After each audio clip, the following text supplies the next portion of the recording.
안녕하세요. 성서와 함께 시간입니다. 저는 광주대학교의 김우신입니다.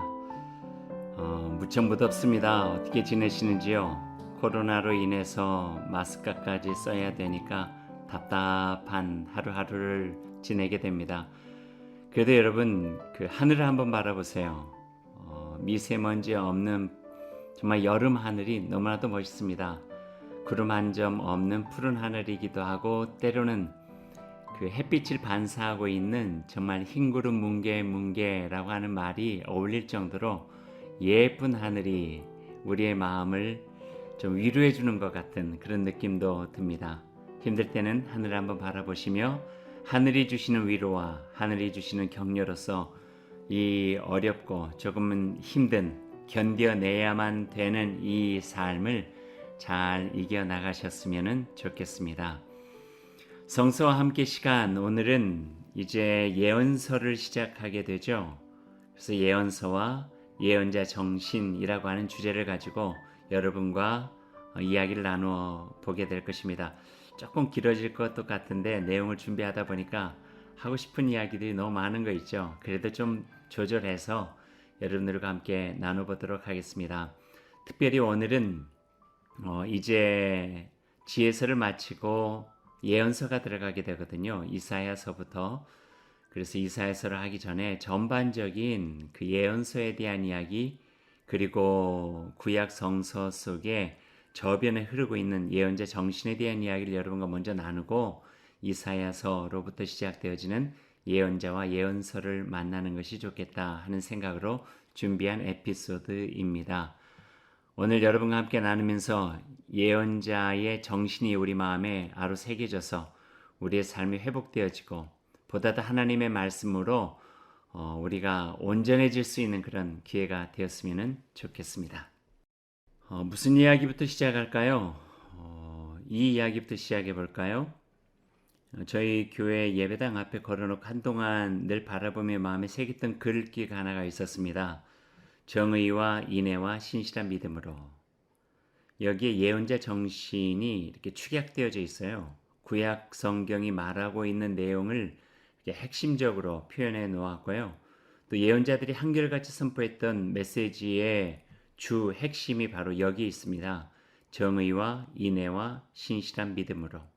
이걸 풀어놓은 그 성경 구절을 뽑아본다면 미가서 6장 8절이겠죠. 사람아 주께서 선한 것이 무엇임을 네게 보이셨나니 오직 정의를 행하며 인자를 사랑하며 겸손하게 네 하나님과 함께 행하는 것이 아니냐. 여기서 정의를 행하며 인자를 사랑하며 겸손하게 네 하나님과 함께 행하는 것. 다른 새 번역이나 공동 번역을 보면은요, 겸손한 마음을 가지고 하나님과 함께 걸어가는 것.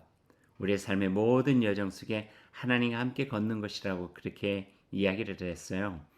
이게 한결같은 신실한 믿음으로 표현할 수 있겠죠. 그래서 세 가지 정의, 인애, 신실한 믿음, 이게 예언서 또는 구약 성경, 어찌 보면은 성경 전반적으로 이야기하고 있는 부분이고 여기에 예언자 정신도 포함될 수 있을 것 같아요. 이걸 신약에 보면은요, 예수님께서 하신 말씀으로 두 가지로 축약해 볼 수가 있어요. 하나님을 사랑하고 네 이웃을 네 몸과 같이 사랑하라. 연결되어지죠. 깊게 이야기하면은요, 오늘 이 세 가지 정신을 가지고 그 바탕 속에서 서 있는 예언서, 예언자에 대한 이야기를 여러분과 함께 해보도록 하겠습니다. 예언서는 지금까지 우리가 만났던 지혜서와는 조금 달라요. 지혜서, 욥기, 시편, 잠언, 전도, 아가까지 조금은 넓은 의미의 지혜서라 이야기할 수 있는데요. 결이 다른 내용과 표현 방법으로 예언서를 우리가 만나게 될 것 같습니다. 그런데 생각해 보면은요, 그 깊은 속내는 어쩌면 같을지 모릅니다. 하나님의 말씀을 표현하는 방식의 차이겠죠.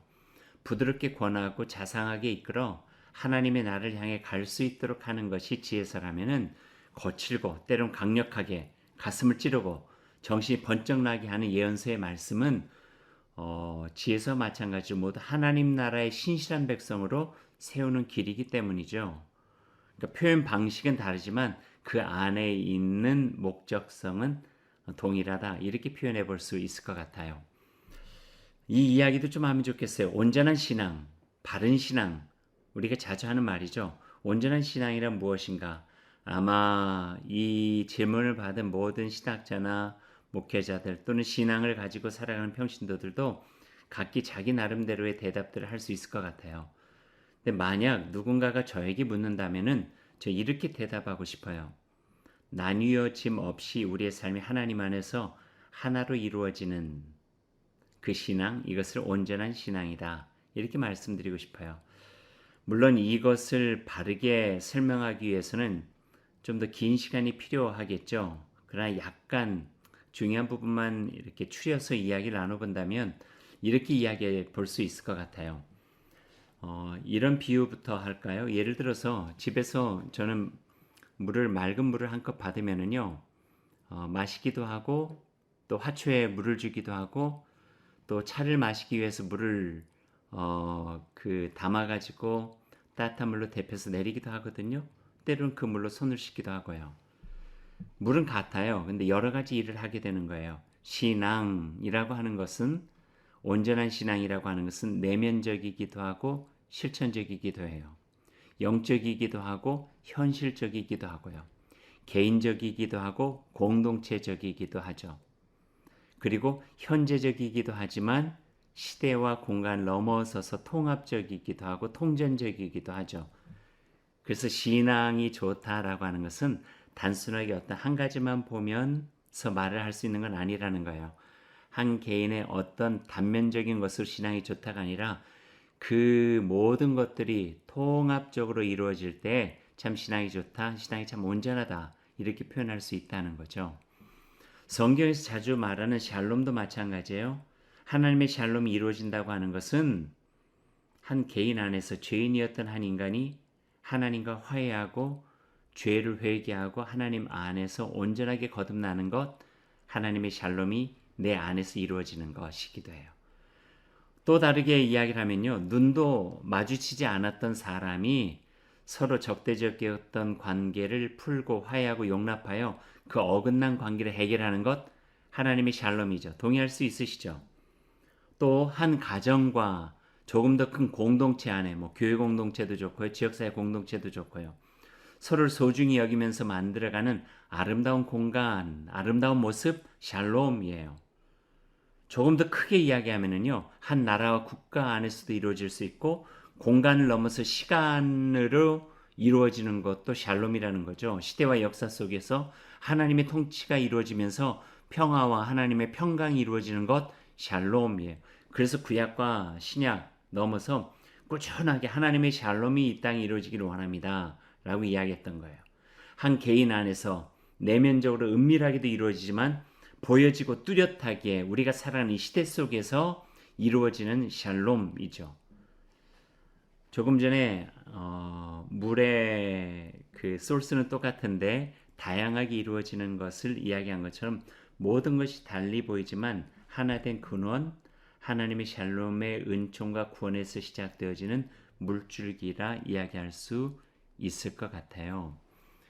그래서 온전한 신앙이란 무엇인가? 이렇게 포괄적이고 포용적이고 통합적이고 통전적으로 어떤 한 단면만 보고 좋다 나쁘다 할 수 없이 그의 내면적인 부분과 그 내면이 표현되어져서 그 삶에서 나오는 부분, 말하자면 돈을 벌고 돈을 쓰고 사람들과 이야기를 나누고 자녀 교육을 하고 교회에서 성심껏 봉사를 하고 직장 생활에서 일을 하고 어떤 부하 직원이 되는가, 어떤 상사가 되느냐, 동료들 간에 어떤 관계가 있느냐, 학교에서는 어떻게 살아가느냐, 어떤 목표를 가지고 있느냐, 어떤 사람이 되고자 하느냐, 이런 모든 것들이 통합적으로 이루어지면서 온전한 신앙을 이루게 된다 하는 것이죠. 그래서 신앙은 얄팍한 것이 아니에요. 굉장히 깊고 깊은 곳 속에서 우리가 마치 깊은 물에서 떠올리는 두레박, 맑은 물과 같은 것이 바로 신앙이죠. 순간에 이루어질 수 있는 것도 아니고 인생의 모든 여정을 통해서 조금씩 조금씩 성숙하고 성화되어져 가는 것이 신앙, 온전에 나아가는 과정이라고 볼 수 있죠. 그래서 에베소서에서 이야기했던가요? 그리스도의 장성한 분량이 이를 때까지, 그러니까 주님을 닮아가고 싶은 그 마음으로 주님의 마음을 본받아 나의 삶에서 그분의 모습을 이루어가는 것, 온전한 신앙, 이렇게 이야기할 수 있을 것 같아요. 지혜서와 예언서를 이야기하다가 여기까지 이야기가 나왔네요. 조금 더 숨 한번 쉬고 여기에 대한 부분을 조금만 더 보충해 볼 수 있도록 하죠.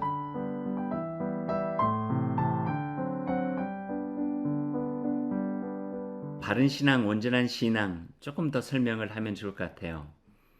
하나님과의 관계가 온전한 사람이 온전한 신앙의 삶을 살아갈 수 있어요. 그 관계라고 하는 것은 수직적 관계뿐만 아니라 수평적 관계까지도 연결되어지는 통합적 관계죠. 그걸 어떤 분은 십자가로까지 이야기를 하게 돼요. 십자가에 그 횡목과 종목이 있는 것처럼 하나님과의 온전한 관계, 그리고 이웃과, 여기서 이웃이라고 하는 것은 자연, 하나님의 피조 세계라고 하는 조금 더 넓은 관계 속에서 이루어지는 관계예요. 식물, 동물, 자연, 이 모든 것까지도 생태계 속에 한 피조물로서 어울리며 살아가는 온전한 관계를 표현할 수 있죠. 그래서 온전한 신앙이라고 할 때는요, 그것을 이루기 위해서는 내 개인적인 하나님과의 깊은 관계를 맺기 위해서 애쓰는 말씀과 기도 훈련, 신앙의 삶을 위한 헌신들, 그리고 내가 속해 있는 신앙 공동체를 위해서 일하는 삶의 섬김과 헌신, 사회 정의를 위한 분투, 이웃과의 온전한 관계를 통해서 이루어가는 하나님의 나라, 주님과 은밀한 대화를 통해서 이루어지는 내면적 영성, 결코 다르지 않다는 거예요.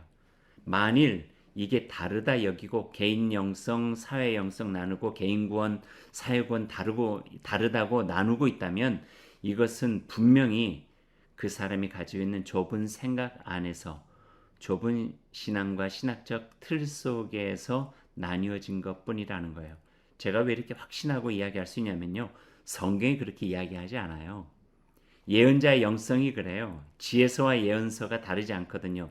율법과 예언이 다르지 않거든요. 구약과 신약이 다르지 않거든요. 그 안에 통전적이고 통합적으로 우리에게 보여주고자 하시는 하나님의 나라의 온전함이 있다고 하는 거죠. 그걸 온전하게 깨닫고 알며 그 일을 위해서 추구할 때 우리는 조금 더 하나님 안에서 온전한 신앙의 삶을 살아갈 수 있는 가능성이 많이 있다 하는 거예요. 달리 표현해 볼까요?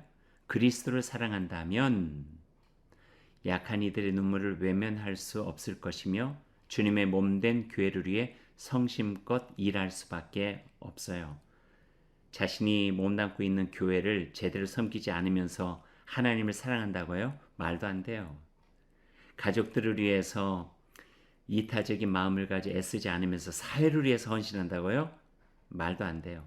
주님이 십자가를 생각하면서 눈물을 흘리면은요, 십자가가 세워진 그 자리를 보면서 그 눈물을 가지고 그 삶을 살아갈 수 있을 때에 그 안에서 신앙이 바로 설 수 있게 되어지는 거죠. 그러기에 교회에서 아이들을 위해서 교사로 일하고 주방에서 땀을 흘리고 열심히 연습하여 좋은 찬양을 드리는 분들이나 이를테서 가족을 생각하면서 어려움을 견뎌내면서 이 일을 열심으로 다하는 분들이나 고요한 장소를 찾아 주님의 음성에 귀 기울이며 하루를 보낸 분들이나 이 땅을 좀 더 나은 세상으로, 좀 더 민주적이고 평화로운 세상을 위해서 모진 고난과 어려움을 당하면서 때로는 감옥에 갇히기도 하고 이런저런 시련을 당하고 있는 이들이나 모두 한 성령이 하시는 일에 동참하고 있다 하는 말씀이에요. 그래서 나의 신앙적 표현과는 다르지만 모든 이들을 존중하고 하나님의 선한 나라 속에 그분의 나라를 위해서 애쓰고 있는 분들과 함께 협력하여 아름다운 선을 이루어가는 것, 이것이 소중한 신앙이라 표현할 수 있을 것 같습니다. 이 모든 것이 제일 처음에 이 이야기를 하면서 여러분에게 소개했던 비유, 하나의 근원의 샘터에서 발원되어서 하나님을 향한 신실한 마음에서 나와 온전한 하나님의 나라를 이루어가는 길이라, 그렇게 표현해 볼 수 있을 것 같습니다. 이야기가 어떻게 여기까지 왔지만 정말 중요한 것 한 가지를 좀 요약해 본다면 하나님을 믿는 것은 우리 삶의 모든 곳에 선한 능력으로 새로움을 줄 뿐만 아니라 그 능력이 내가 살아가는 삶의 자리를 변화시키고 지금 여기 나의 삶의 자리에서 하나님의 나라를 이루어 가게 하는 힘이 되어진다. 이것이 바로 신앙 생활이라는 거예요. 그래서 신앙이 좋은 사람이 있는 곳은 좋아질 수밖에 없어요. 하나님 나라가 이루어질 수밖에 없어요. 선한 영향력이 나와줄 수밖에 없고요. 그 사람을 본받아 따르고 싶은 사람이 많고 그분을 통해서 위로받고 격려받고 정신 차리고 바른 삶으로 살아가는 일들이 많이 이루어지는 것, 이게 하나님의 놀라운 능력이라고 표현할 수 있고요. 그게 성령의 역사라고 이야기해 볼 수도 있을 것 같습니다. 그러면 이제부터 조금 더 본격적으로 예언서에 대한 이야기를 한번 해볼까요? 예언서 서론에 대한 부분이에요. 예언서는 무엇인가? 이렇게 표현해보죠. 예언자들이 활동했던 시대의 역사 기록들. 그게 예언서예요.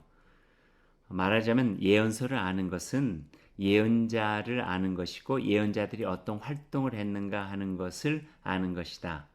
이렇게 표현을 해도 과언이 아닐 것 같아요. 그럼 예언자는 누구인가? 여러분 혹시 예언자 그러면 어떤 분이 기억나시나요? 가장 많이 떠올리는 분이 우리가 이번 이제 시작하는 이사야, 아모스를 좋아하시는 분도 있을 것 같고요. 눈물의 선지자 예레미야, 또 미가, 어떤 분은 고멜과 연결해 가지고 하나님의 사랑을 표현했던 호세아 선지자, 또 조금 소예언자로 요엘이나 이분은 여러분 다 아시겠네요. 요나, 그 큰 물고기 뱃속에 들어갔던 요나요. 또 잘 모르는 나훔이나 에돔, 오바댜,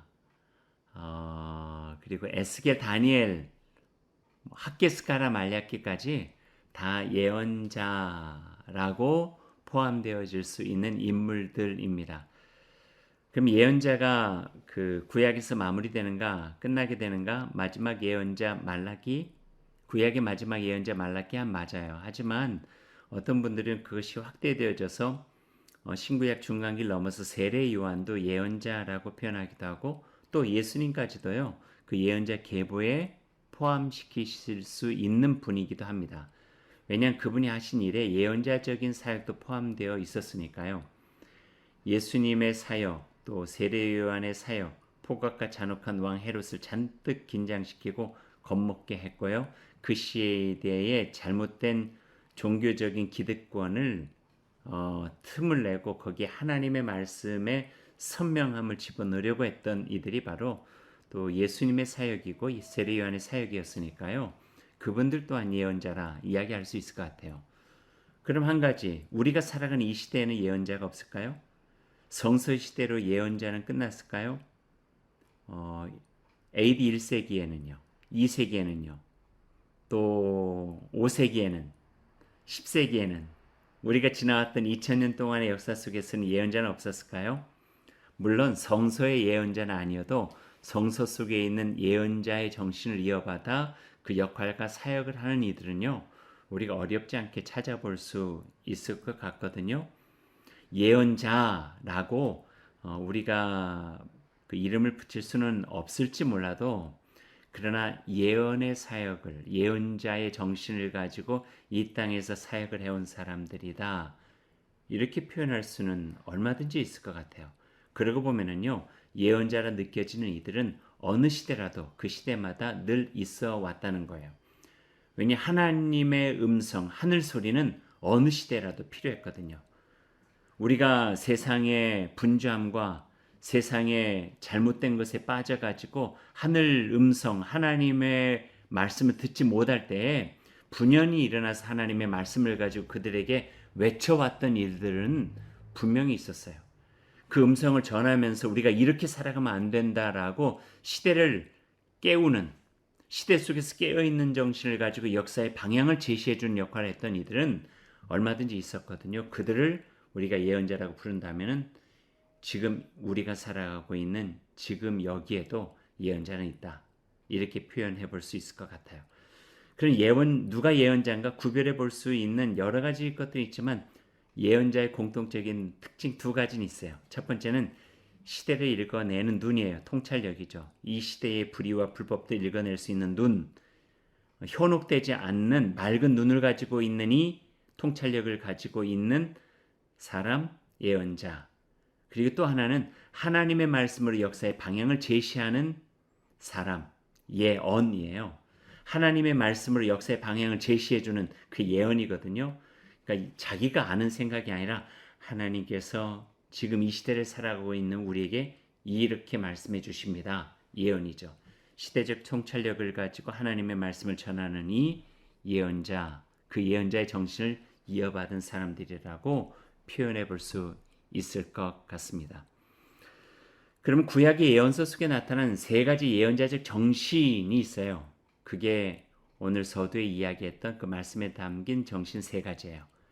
구약 신앙과 율법 정신 속에 정의, 긍휼, 믿음이에요. 이 세 가지를 요약할 수 있겠죠. 이 세 가지 정신은 예언자들의 영성과 삶에서도 볼 수가 있습니다. 이 사역은 말씀 율법에서 말씀으로 살아간 사람들의 예언자, 그리고 말씀이신 예수 그리스도로 이어져서 지금 우리에게까지 연결되어지고 있으니까요. 이는 예언자의 영성을 우리들이 배우고 잘 살펴봄으로 인하여 지금 이 시대를 살아가고 있는 우리 안에 예언자적 정신뿐만 아니라 예수 그리스도의 사역의 중심이 되어져 있는 그분의 신앙도 우리 마음속에 다시 한번 새기고 살아갈 수 있게 되어진다. 이렇게 표현해 볼 수 있을 것 같습니다. 단문으로 정리하면 이거예요. 예언자의 영성을 나누며 우리가 배우고 있는 우리 안에 예수에 대한 믿음, faith about Jesus, 그런 믿음이 아니라 예수님의 믿음, faith of Jesus, 예수님이 가지고 계시던 그 믿음과 예수를 본받음, imitatio Christ, 그러니까 예수 그리스도를 우리가 본받아 살아가는 그분을 따르는 신앙이 살아나기를 우리들이 기대하고 기도하면서 읽어야 되는 책이 바로 예언서다. 그리고 만나야 되는 것이 바로 예언자와 예언자 정신이다. 이렇게 표현해 볼 수 있을 것 같습니다. 이제 예언서 안으로 들어가서 조금 더 구체적으로 이야기를 더 해볼까요? 그럼 예언자는 누구인가? 라는 질문이에요. 선지자라고도 이야기를 하기도 하고 예언자라고도 이야기를 하는데요. 어떤 단어를 써도 괜찮을 것 같아요. 정치와 종교가 통합되어 있던 시대가 사사 시대거든요. 그 시대에서 정치와 종교가 분리되어지는 왕정 시대로 넘어가요. 왕정 시대로 넘어가면서 왕이라고 하는 멜렉, 그러니까 군대 대장이라고 하는 통수권자가 자연스럽게 그 권력을 다 가져감으로 인하여서 하나님의 음성을 전해야 될 필요를 갖게 되고 이 나라의 중심을 하나님의 말씀 위에 이렇게 세워나가기 위해서 자연스럽게 등장한 이들이 있다면은 그들이 바로 예언자, 선지자라고 할 수 있죠. 당시 세 가지 직종과 역할이 있었어요. 왕이 있었고요, 제사장이 있었고 예언자가 있었어요. 왕은 정치적인 기득권을 가지고 있는 이들, 제사장은 종교적인 기득권을 가지고 있는 이들. 그럼 예언자는 누구인가? 예언자는 그 어떠한 기득권도 없이 오직 하나님을 의지하고 시대와 역사를 향한 하나님의 말씀, 그 메시지를 선포한 사람들을 예언자로 우리가 구별해 볼 수 있을 것 같습니다. 그 사역을 한 사람들, 그러니까 정치적이거나 종교적인 기득권 없이 자기의 삶의 자리에 있다가 그 시대 속에서 하나님의 부르심을 받아서 시대를 향하여, 역사를 향하여, 때로는 권력을 향하여, 정치적이거나 종교적인 기득권들을 향하여서 하나님께서 이런 말씀을 하십니다 라고 전했던 이들, 예언자. 그 예언자 중에 어떤 사람도 있을까요? 초기 선지자로는요, 가시나 나단, 엘리야, 엘리사 등이 있어요. 그래서 그분들은 사무엘서나 열왕기서에 등장하고 있죠. 독립 선교사들도 있어요. 독립된 책을 남긴 예언자들이에요. 그의 이름이 예언서의 하나로 이루어지고 있는 분들. 이사야에서부터 말라기까지 16명의 예언자가 17권의 책을 썼죠. 그리고 예언자를 히브리 원어로 보면은요, 그들을 부르는 말이 두 가지예요. 하나는 호제 또는 로에라고 이렇게 말하는데 선지자, 선견자라는 뜻이 있는데 먼저 본다 하는 거예요. 사무엘 같은 이들에게 많이 쓰여져 있는 단어예요. 선지자 또는 선견자. 그리고 또 하나는 나비라고 하는 단어를 쓰는데요. 거품을 물고 하나님의 말씀을 대언하는 이들, 나비예요. 근데 나비라고 하는 히브리 언어의 특징이 막 입에 거품을 물고 말하다 하는 어떤 그 형태적인 언어였는데 그 당시 예언자들이 그랬던 것 같아요. 왜냐하면 세상이 잘 안 들으려고 하니까 하나님의 말씀을 막 역정적으로 격정적으로 외칠 수밖에 없잖아요. 그러니 막 입에 그 거품을 물 수밖에 없었던 거죠. 그들을 나비, 거품을 물면서라도 하나님의 말씀을 대언하는 이들, 이렇게 표현해 볼 수 있을 것 같아요. 여기서 한 가지, 예전에 한번 말씀을 드린 적이 있었던 것 같은데 예언이라고 하는 뜻이에요. 고대 근동, 고대 종교에서 예언 행위와 같이 미리 앞날을 이야기하는 점쟁이하고는 달라요. 그러니까 하나님의 말씀의 대언자라고 하는 것이 맞아요. 그래서 예언할 때 예자도 미리 예자를 쓰지 않고요. 맡길 예자, 말씀을 맡겼다, 맡길 예자를 쓰고 있거든요. 그러니까 하나님의 말씀을 대신해서 사람들의 언어로 바꾸어서 선포하는 대언자, 사람들 또는 선견 선지하여 일깨워주는 사람들, 이들을 예언자 또는 선지자라고 불렀다고 우리가 이해하시면 훨씬 더 정확하게 우리들이 이해할 수 있을 것 같습니다. 중앙 예언자와 주변 예언자도 있었어요. 왕의 상황에 따라서 왕의 가까운 곁에서 말하기도 하고 또는 멀리서 이야기도 하고요. 나단 같은 사람은 전형적인 중앙 예언자예요. 왕의 곁에서 하나님의 말씀을 대언했던 사람이에요. 주변 예언자는 그 예언서에 보면은 엘리야 같은 사람, 미가나 아모스와 같은 사람들을 주변 예언자라고 이야기할 수 있겠죠. 나름대로 중앙에서 하나님의 말씀을 전하는 사람들을 견제해 가면서 변두리에서 그 대안을 제시했던 사람들이라 볼 수 있어요. 이사야는 조금 특별한데요. 중앙 예언자였어요. 그런데 나중에 주변 예언자였어요.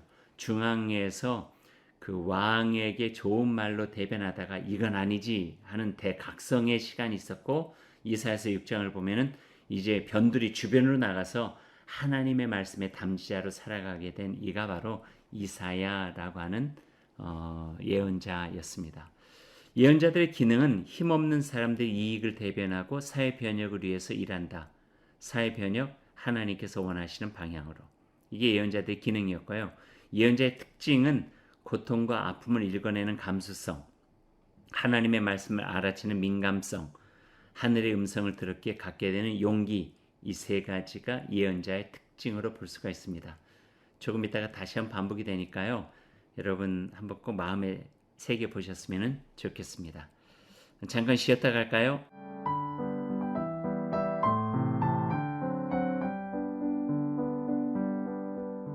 여러분은 잠깐 쉬신 것 같지만 저는 조금 쉬었습니다. 물도 한 잔 마시고요. 또 마음도 다시 한번 추스리고 예언자 이야기를 하다 보니까 제 마음에 자꾸 이렇게 격정적으로 올라오는 것 같아서 조금 마음을 정리하고 난 다음에 예언서에 대한 이야기를 조금 더 하려고요. 여러분 위키피디아라고 알죠? 거기에 모든 것들을 잘 정리해서 사전적으로 표현해 주고 있는 건데요. 위키피디아에 보면은 예언자들에서 이렇게 표현하고 있어요. 예언자들은 사회와 종교가 잘못된 방향으로 갈 때마다 나타나 직설적으로 지적하고 바로잡고자 했기 때문에 때로는 심한 박해를 받기도 했다. 물론 박해받지 않고 인기에 영합하며 이익을 취하는 거짓 예언자들도 있었는데 이들은 야훼의 말씀을 정직하게 전하기보다는 야훼의 이름을 함부로 부르며 권력과 결탁하여 대중들이 좋아하는 말들만 늘어놓은 자들이다. 신약 성서의 마태복음에서도 같은 뜻에서 거짓 예언자라는 말을 쓰고 있다. 에스겔, 이사야, 예레미야, 아모스 등의 주요 예언자들과 호세아에서 말라기까지의 12권의 소예언서를 작성한 예언자들이 구약 성서에서 언급된다. 또 참고 문서 예언자, 독립 예언자 이렇게 위키피디아에 되어져 있어요. 예언자에 대해서 굉장히 관심을 가지고 연구하고 책을 많이 쓰신 구약 성경학자 월터 브루그만, 제가 예전에 한번 이분의 그 책을 소개한 적이 있었죠. 월터 브루그만은 예언자들을 가리켜서 이렇게 표현하고 있어요. 이스라엘 사회의 지배자들과 종교 지도자와 거짓 예언자들이 백성들에게 하나님 없는 낙관적 환상을 심어주어 기만하고 있을 때에 소수 지배자들이 하나님 나라의 질서를 외면하고 권력과 부를 독점하여 비민주적이고 빈부의 격차가 생기고 지배계급들이 국가의 질서를 우선시하여 백성들을 억압할 때에 등장하여 하나님의 말씀을 전함으로써 현실을 드러낸 사람들, 그들이 바로 예언자다. 그래서 예언자들의 주된 역할은 하나님의 나라를 향한 그 백성을 하나님의 백성답게 깨우치는 일이었다. 이게 월터 브루그만 우리 교수의 이야기입니다. 그래서 이 예언의 시대를 보면은요, 그 시대와 상황에 따라 각 예언자마다 갖고 있는 정신과 메시지가 있었죠. 상황에 그 뿌리 내리고 있었다는 거예요. 어떤 것이 불이고 어떤 것이 불법인가, 그 시대가 가지고 있는 하나님의 뜻에서 벗어난 일인가를 분석하고 통찰하면서 거기에 맞는 메시지를 정한 이가 바로 예언자들이라는 거예요. 그래서 우리가 예언자 정신의 계승이라고 할 때는요, 우리의 시대를 통찰해낼 수 있는 영적인 민감함이 필요해요. 그러니까 구약의 예언서를 보면서 우리의 시대를 고찰해낼 수 있는, 통찰해낼 수 있는 영적인 민감함을 가져야 된다는 거죠. 그리고 거기에 그치지 않고 삶의 기민함, 실천적 기민함을 가지고 내 안에 주신 하나님의 말씀을 우리가 살아가는 삶의 자리에서 어떻게 해결해 가야 되는가, 때로는 말로 때로는 실천으로 그것들을 표현해내면서 하나님의 나라를 세워가는 일, 이게 바로 예언자 정신을 계승하는 일이라고 표현해 볼 수 있을 것 같아요. 조금 전에 언급했던 것을 다시 한번 제가 반복해 볼까요? 예언자 정신으로 살아가기 위한 세 가지. 고통과 아픔을 읽어내는 감수성, 하나님의 말씀을 알아채는 민감성, 하늘의 음성을 들었기에 갖게 되는 용기. 다시 한번 말씀드릴게요. 우리 신앙에도 꼭 필요한 것이거든요. 고통과 아픔을 읽어내는 감수성, 하나님의 말씀을 알아채는 민감성, 하늘의 음성을 들었기에 갖게 되는 용기. 이 세 가지가 우리 안에 있을 때 오늘 예언서의 서론에서 이야기한 것처럼 온전한 신앙의 삶을 살아가는데 매우 소중한 우리의 바탕을 마련해 갈 수 있게 되는 것이죠. 그 정신으로 어떤 삶을 살아가야 되는가? 그럼 예언자 정신은 우리의 삶을 어떻게 통찰하게 하고 어떻게 실천하게 하는가? 조금 더 구체적으로 이야기를 해보면 이렇게 할 수 있을 것 같아요. 사회 속에서는요, 우는 자와 함께 울고 기뻐하는 자와 함께 하는 거예요. 특별히 비인간적 경쟁 체제 속에서 파괴된 인간의 존엄성을 회복하는 일, 사회의 각 영역이 하나님의 다스림을 경험하도록 공동체적 실천을 견인해가는 일, 예언자 정신을 가지고 살아가는 신앙의 삶이에요. 또 우리가 분단된 현실을 외면할 수 없잖아요. 그래서 민족에 대해서는 분단이라는 역사적 상황을 말씀과 현장에서 바르게 이해하고 전쟁과 이념 갈등의 상처를 치유하고 치료해가는 일도 예언자들이 할 일이고 온전한 신앙의 표현 속에 필요한 일이고요. 또한 동족의 각양 필요에 민감하게 반응하면서 하나님의 샬롬, 평화로운 통일 시대를 위해서 우리가 있는 삶의 자리에서 신앙인으로 일하는 일, 준비하는 일, 굉장히 중요한 부분입니다. 문화적으로는요, 상업적 자본주의와 퇴폐적 자그로 물든 문화 속에서 퇴폐적인 문화 있잖아요. 성적으로도 물질주의적으로도 우리가 아주 유치한 문화가 되어버리고 말았잖아요. 여기서 하나님의 창조의 뜻과 그 계획이 담긴 생명문화, 상생문화, 치유와 평화의 문화를 만들어가는 일들, 이 일을 해나가는 것. 그것은 교회 안에서도 필요하지만 우리의 살아가는 삶의 자리에서도 필요한 거죠. 말하자면 거짓을 넘어 정직의 문화로, 경쟁을 넘어 상생의 문화로, 죽임을 넘어 살림 생명의 문화로, 이길 넘어 이타의 문화로, 나만 사는 문화가 아닌 함께 더불어 살아가는 공생의 문화로. 그래서 예언자 정신은요, 거창한 것이라기보다는 내가 살아가는 삶에서 하나님 나라의 질서를 회복해가는 아주 작고 소박한 노력이라고도 표현할 수 있을 것 같아요. 또 코로나로 인해서 우리에게 시급하게 다가왔던 부분들이 있잖아요. 생명문화, 생태문화, 생명 존중의 가치관으로 하나님이 만드신 이 세상과 자연을 돌보고 과도한 개발과 개인의 무관심으로 파괴된 환경과 동식물 및 인간의 건강을 회복시키는 일에 참여하는 것, 개인과 공동체 일상 속에서 자원의 소비를 줄여나가고 우리 교회 안에 리필 스테이션도 만들고 제이로 웨이스트를 하고도 있는데 뭐 작은 거리라고 무시하지 않고 일회용품을 쓰지 않는다든지 또 편리를 절제해내가고 지속 가능한 환경을 만들기 위해서 작고 소박한 행복들을 위해서 일하는 것 굉장히 중요하다 하는 말씀이죠. 이것이 바로 예언자 정신으로 살아가는 일이고 내 삶을 관통하고 있는 하나님의 영이 내 삶의 말과 행동의 근거가 될 수 있도록 하는 것이라는 거예요. 이 표현은요. 제가 존경하는 함석헌 선생님의 표현이에요. 내 삶을 관통하고 있는 하나님의 영이 내 삶의 말과 행동의 근거가 될 수 있도록 하는 것이다. 이게 굉장히 중요한 것 같습니다. 한 가지 좋은 예 하나를 여러분에게 소개해 드려도 좋을 것 같아요. 예전에 제가 신학교 다니면서 거창 중고등학교, 샛별 초등학교도 있었는데 거기에서 가서 농어촌 미자립 교회들 여름 수련회를 같이 함께 섬겼던 적이 있었어요. 굉장히 인상 깊었어요. 여러 가지 것들이요. 근데 그 거창고등학교에 가면은 직업선택 10계명이라고 하는 유명한 글이 있고요. 그리고 거기에 어느 졸업생의 답사라고 붙어 있는 게 있어요. 그러니까 졸업생이 이렇게 답사를 했대요. 우리는 이런 사람이 되라 배웠습니다. 이게 답사예요. 그러면서 여러 가지 몇 가지를 이렇게 소개를 해놨는데 지금 예언자 정신을 우리의 삶의 구체적인 자리에서 표현해야 됩니다. 이렇게 이야기할 때 이게 굉장히 좋은 예가 될 수 있을 것 같아서 여러분에게 소개하고 싶어요. 거고인 건축가가 세운 다리는 무너지지 않고 거고인, 여기서 거고인은 거창고등학교 학생이죠. 거고인 농부가 키운 작물은 안심하고 먹을 수 있으며 거고인 의사는 삶의 목숨을 그 무엇보다 소중히 여긴다. 거고인 판사가 내린 판결은 믿을 수 있고 거고인 직공이 만든 옷은 단추가 잘 떨어지지 않으며 거고인 선생님에게는 안심하고 자녀를 맡길 수 있다.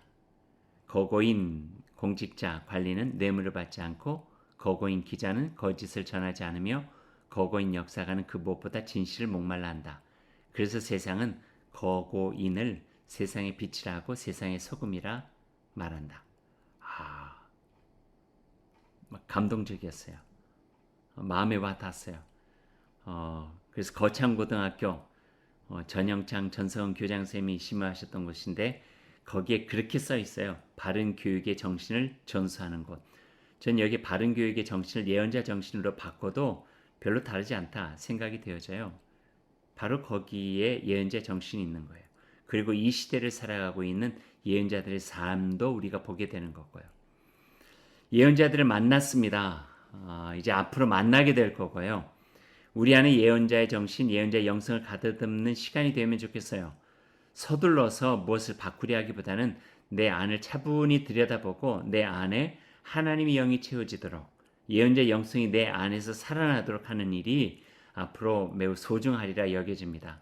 그리고 예언자의 영성을 만난 이로 예언자들을 우리가 소개받은 이로 나의 삶의 자리에서 하늘의 이 땅 영성으로 온전한 신앙으로 살아가기 위해 애쓰는 삶이 우리 안에 있었으면 참 좋겠습니다. 이제 예언서, 예언자, 예언자의 정신을 마무리하겠습니다. 이렇게 마무리를 하고 싶어요. 책의 한 부분을 여러분에게 소개해드리죠. 제가 소개하고 싶은 책은 레바논이 낳은 세계적인 신이자 명상가인 칼릴 지브란이 쓴 예언자라고 하는 책의 한 부분입니다. 칼릴 지브란은 백양목 숲이 아름다운 전원 마을에서 태어났어요. 예수의 교육의 영향으로 나이 20에 미국으로 와서 그림을 그리고 저술 작업을 시작했죠. 그러다가 그의 나이 40살에 영어 산문 시집인 예언자 더 프라핏 뜻이라고 하는 책을 완성합니다. 그 책에는 예언자가 사람들에게 깨달음을 전하는 내용으로 이렇게 담아져 있는데요. 사랑, 결혼, 자녀, 감정, 우정, 종교, 죽음 등 26가지의 주제를 쭉 다루고 있어요. 결이 곱고 신비로운 문장 속에 흐르는 운율 때문에 많은 사람들이 참 좋아하는 시인데요. 그 중에 배가 오다라고 하는 대목이 있고요. 거기에 함석헌 선생님이 번역한 내용 중에 이런 단락이 있어요. 내가 검은고가 되어 전능하신 이의 손이 나를 뜯고 또는 피리가 되어 그의 숨결이 나를 뚫고 지나가게 할까. 저는 이 대목이 마치 예언자 같았어요. 내가 검은고가 되어 전능하신 이의 손이 나를 뜯어요. 내 말을 하는 게 아니죠. 하나님의 영적인 능력으로 내가 그분의 말을 하는 거예요. 내가 그분의 악기가 되어 노래를 하는 거예요. 또는 피리가 되어 그분의 숨결이 나를 뚫고 지나가게 할까. 피리 마치 흙에 하나님의 생기가 들어감으로 인하여 생명이 된 것처럼 우리는 피리고 그의 숨결이 나를 뚫고 지나가면서 하나님께서 이 세상에서 하시고 싶은 그 연주를 하게 된다는 거예요. 말이 자꾸 이렇게 꼬이네요. 저는 이 대목이 너무 좋았어요. 내 인생이 그렇게 되면 좋겠다. 저는 또 설교하는 사람이잖아요.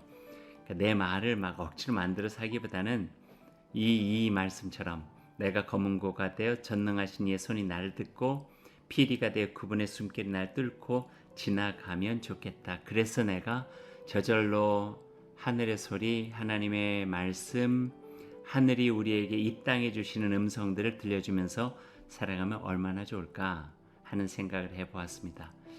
예언자가 그렇게 살아간 이들입니다. 그리고 오늘 우리도 그렇게 살고자 하는 마음이 있어야 되겠다 생각이 되어집니다.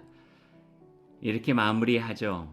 예언서를 시작하기 전에 예언자 정신 에피소드 여러분 꼭 마음에 새기고 여러분의 삶 속에서 여러분을 관통하는 하나님의 숨결, 하나님의 손길, 하나님의 생기를 경험하고 우리의 삶이 하나님의 나라를 위한 아름다운 노래를 부르는 그런 악기가 되었으면 좋겠습니다. 무더운 여름입니다. 코로나로 여러 가지 답답합니다. 그럼에도 불구하고 우리 마음에 주님의 시원한 말씀으로 인하여 잘 견디고 잘 이겨나갈 수 있기를 소망합니다. 지금까지 성서와 함께 저는 김의신이었습니다.